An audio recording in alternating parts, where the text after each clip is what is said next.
देख रहे हैं सिटी इंडिया न्यूज चैनल, हक की आवाज।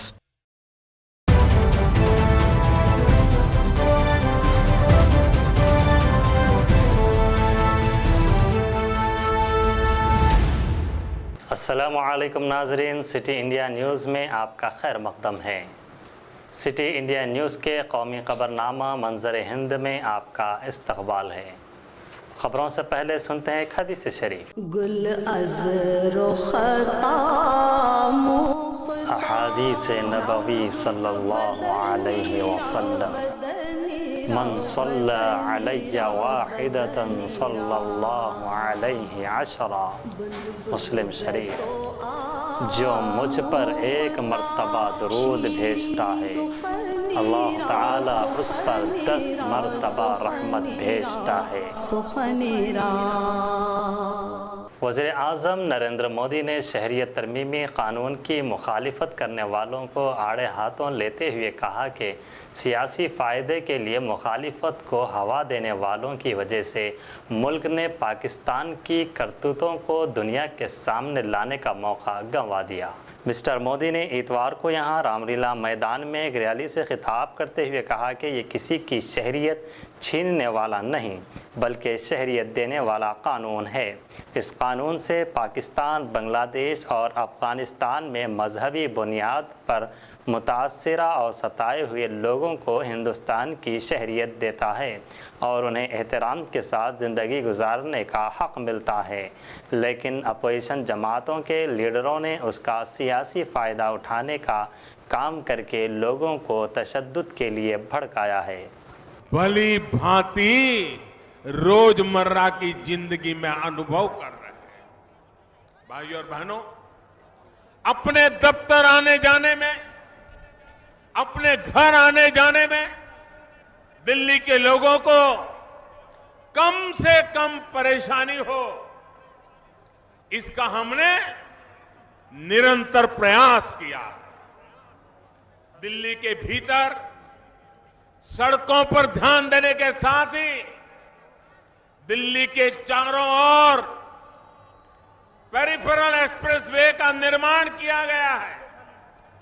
ये एक्सप्रेसवे भी बरसों से अटका लटका भटका पड़ा था। इसे पूरा करने का काम भी हमारी सरकार ने किया। अब इसके बन जाने से रोजाना 30-40 हजार ट्रक अब वो दिल्ली के भीतर नहीं आते हैं, वो बाहर ही बाहर निकल जाते हैं। इससे दिल्ली के ट्रैफिक पर भी बोझ कुछ कम हुआ है और प्रदूषण की समस्या पर भी अंतर लाने में उसने मदद की। साथियों, शहर में प्रदूषण कम हो, इसके लिए भी हमने निरंतर प्रयास किया। बीते 5 वर्षों में दिल्ली में सैकड़ों नए सीएनजी स्टेशन लगाए गए हैं।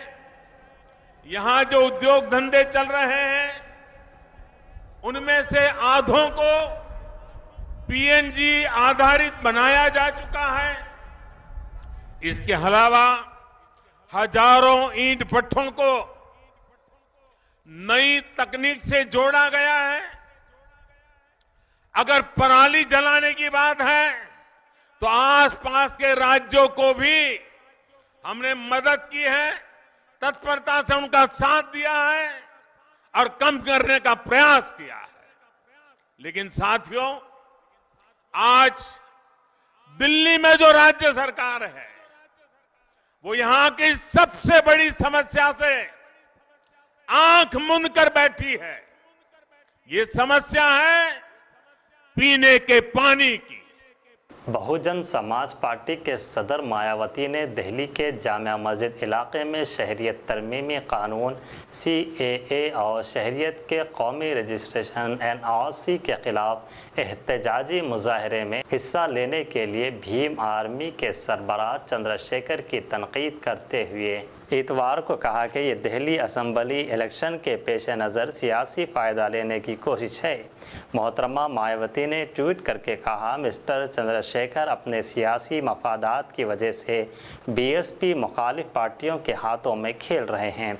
वह जानबूझकर इन रियासतों में एहतजाजी मुजाहरों में हिस्सा ले रहे हैं जहां बीएसपी मजबूत है। बीएसपी सरबराह ने इल्ज़ाम लगाया कि चंद्रशेखर बीएसपी के वोटों को मुतासर करने के लिए ज़बरदस्ती जेल जा रहे हैं। उन्होंने कहा कि मिस्टर चंद्रशेखर उत्तर प्रदेश के रहने वाले हैं, लेकिन वो CAA और NRC के मसले पर दिल्ली के जामा मस्जिद इलाके में मुजाहरे में शामिल होकर ज़बरदस्ती गिरफ्तार हुए हैं। मोहतरमा मायावती ने कहा कि चंद्रशेखर की ये कोशिश दिल्ली असम्बली इलेक्शन में फ़ायदा लेने की कोशिश है। उन्होंने मज़ीद कहा कि पार्टी के लोगों को ऐसी तंजीमों, ऐसे लोगों से दूर रहना चाहिए। उन्होंने कहा कि ऐसे लोगों को कभी पार्टी में शामिल नहीं किया जाएगा। उत्तर प्रदेश के साबिक़ वज़ीर आला अखिलेश यादव ने प्रेस कॉन्फ्रेंस के ज़रिए बीजेपी हुकूमत पर जमकर तनकीद की और उन्होंने कहा कि मईशत का बुरा हाल है और आइन के साथ छेड़छाड़ हो रही है। एक बार फिर आवाम को कतार में खड़ा करने की तैयारी है। अखिलेश यादव ने कहा कि काले कानून के ख़िलाफ़ उनकी पार्टी पहले भी थी और अब भी है। जानबूझ करके माहौल बिगाड़ने में लगी है, खासकर सरकार उसमें शामिल है। हम और आप सब लोगों ने देखा है कि एक बार भारतीय जनता पार्टी की सरकार ने नोटबंदी के बहाने पूरे देश को लाइन में लगा दिया था। कैश को निकालने के लिए, अपना पैसा निकालने के लिए हम सबको लाइन में लगना पड़ा था। और एक बार फिर भारतीय जनता पार्टी और उनके लोग NRC के माध्यम से लोगों को लाइन में लगाना चाहते हैं जिससे उन्हें अधिकार मिल जाएं। एक बार अपना ही कैश निकालने के लिए लाइन में लगना पड़ा और वहीं भारतीय जनता पार्टी दोबारा ऐसा करना चाहती है कि अपने अधिकारों के लिए लोग लाइन में लग जाएं। आज अर्थव्यवस्था चौपट है, बेरोजगारी चरम सीमा पर है। किसान के सामने ऐसा संकट कभी नहीं आया जैसा दिखाई दे रहा है। इतनी अर्थव्यवस्था कभी नहीं डूबी होगी। और या ये कहें कि अर्थव्यवस्था को पूरा का पूरा चौपट कर दिया है। महिलाएं सुरक्षित नहीं हैं, बहनें हमारी सुरक्षित नहीं हैं, बेरोजगार नौजवान रोजगार के लिए भटक रहे हैं। इन सब से ध्यान हटाने के लिए जानबूझ करके भारतीय जनता पार्टी ने शहरियत तरमीमी कानून पर बीजेपी लीडर व मरकज़ी वज़ीर मुख्तार अब्बास नकवी ने अपोजिशन पर हमला करते हुए कहा कि CAA हो या NRC हो, उसके ताल्लुक़ से पूरे मुल्क में गुमराह किया गया है। उन्होंने कहा कि अपोजिशन पार्टियां अवाम को गुमराह करने का काम छोड़ दें। इस बिल के ज़रिए किसी की शहरियत छीनी नहीं जाएगी बल्कि दी जाएगी की कोशिश कर रहे हैं। वो देश में गुमराही का माहौल पैदा करने की कोशिश कर रहे हैं। एक समाज के वर्ग को में भय और भ्रांति का माहौल पैदा करने की कोशिश कर रहे हैं। उसमें उन्हें सफलता नहीं मिलेगी।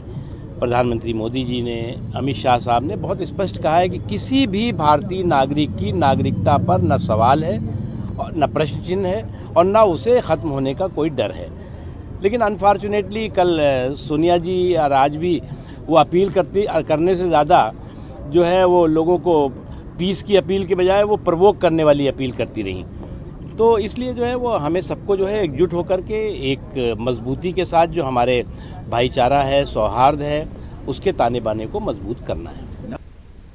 राजस्थान के वज़ीर आला अशोक गहलोत ने मरकज़ी हुकूमत से शहरियत तरमीमी कानून CAA फ़ौरन मुस्तरद करने का मुतालबा किया है। मिस्टर गहलोत ने आज यहाँ रियासती कांग्रेस दफ्तर में सहाफ़ियों से कहा कि वज़ीर आज़म नरेंद्र मोदी और वज़ीर दाखिला अमित शाह धमकाने वाली ज़बान बोल रहे हैं। ऐसी सूरत में जब अमन बहाल करने की ज़रूरत है वो लोगों की जायदाद जब्त कर रहे हैं। उन्होंने कहा कि जामिया मिल्लिया इस्लामिया से शुरू हुआ अवामी एहतजाज मुल्क भर में फैल गया है। इसमें सभी ज़ात और मज़ाहिब के लोग हैं। मुश्तइल लोग सड़कों पर उतर रहे हैं। उन्होंने इल्ज़ाम लगाया कि कौमी शहरियत NRC के ज़रिए अक़लियतों को निशाना बनाया जा रहा है।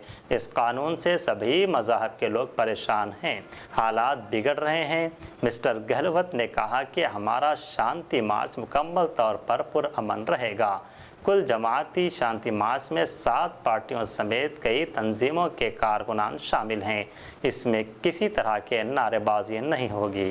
बेतु की बात है कि केंद्रीय मंत्री कर सकता है, तो आप देखिए वो प्रदर्शन कर सकते हैं, कुछ भी कर सकते हैं। केंद्रीय मंत्री कह रहे हैं हम लोग लागू करवा देंगे आयकर विभाग से।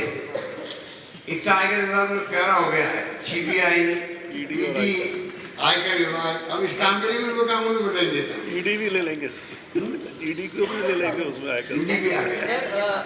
नहीं सर, लेकिन क्या आप उनको अलाउ करेंगे सर इस चीज़ के लिए? आयकर विभाग भी है, क्योंकि नागरिकता कलेक्ट करनी चाहिए, सरकार फैसला लेती है। ये लागू होने लायक ही नहीं है। NRC देश के अंदर NRC और CAA ये इस देश के अंदर 130 करोड़ की मुल्क का आबादी वाला मुल्क है। जब आप 7-8 करोड़ की आबादी को, बल्कि उससे भी कम है आसाम के अंदर, वहाँ पे आप कामयाब नहीं हो पाए तो क्या मुल्क में कामयाब हो गया? ये खाली ध्रुवीकरण करने की चाल है बीजेपी की, अमित शाह जी की, मोदी जी की चाल है। हर वक्त में ध्रुवीकरण करके रखो, ये आने वाले वक्त में हमें हर चुनाव में फायदा मिले। इतना ध्रुवीकरण कर दो देश को, नफरत की आग में झोंक दो देश को। और ये देश में ये बात ये जितने चाहते हैं ये मतलब कभी कामयाब हम लोग होने देंगे नहीं, ये मैं कह सकता हूँ। इस देश में 39% वोट मिले, 61% वोट के खिलाफ पड़े। ये क्यों बोल जाते हैं? आपने कानून पास कर दिया पार्लियामेंट के अंदर, क्योंकि पार्लियामेंट में आपकी मेजोरिटी है। ये क्यों बोल जाते हैं कि आबादी का 100 में से 39 वोट इनको मिले हैं, 61 वोट के खिलाफ पड़े हैं। तो 61 वोट में कौन है? तमाम मुल्क है पूरा जो इनके खिलाफ है। उनकी भावनाओं का इन्होंने आदर क्यों नहीं किया? अगर ये विपक्ष से लेते बात करते और कोई अच्छा ही काम करना होता तो सबसे बात करते। मैं चाहूँगा कि आप इसको, मीडिया की बड़ी भूमिका है, भूमिका निभाएं। एक शब्द का महत्व होता है। सर आपने बोला कि ध्रुवीकरण हो रहा है, मोदी जी और अमित शाह कर रहे हैं। और मीडिया में आज भी लोग विश्वास है, जो छपे हुए शब्द होते हैं, गाँव में देखते हैं कि ये अखबार में छप गया, अखबार में छप गए, मतलब ये तो बिल्कुल सही हो गए होगा। इतनी बड़ी क्रेडिबिलिटी होती है मीडिया की, क्रेडिबिलिटी होती है। कृपा करके आप उसकी भूमिका को निभाएंगे। शहरियत तरमीमी कानून को लेकर जहां पूरे मुल्क में एहतजाज जारी है, वहीं लखनऊ के DGP OP सिंह ने आवाम से अपील की कि वो सब्र से काम लेते हुए पुलिस की मदद करे। DGP ने कहा कि हम अब तक 879 अफराद को गिरफ्तार किया है। इसके अलावा जो लोग पथराव कर रहे थे और जो कोई कर सकता था, हमने उन्हें भी हिरासत में ले लिया है, जिनकी तादाद लगभग 5000 है। सूचना मिली है कि तृणमूल कांग्रेस के कुछ पॉलिटिकल लीडर्स यहाँ पे आना चाहते हैं। चूँकि धारा 144 लगी हुई है, हम नहीं चाहेंगे कि वो यहाँ आएँ और माहौल में और भी सरगर्मी पैदा हो। यदि वो आते हैं तो उन्हें हम इजाज़त नहीं देंगे कि एयरपोर्ट से वो शहर की तरफ आएँ। अभी तक कोई तो नाजरीन, ये थे आज की कौमी खबरनामा मंजर हिंद। अब इजाज़त दीजिए मोहम्मद अफजल को और देखते रहिए आपका अपना चैनल सिटी इंडिया न्यूज़, हक़ की आवाज़। अल्लाह हाफिज़।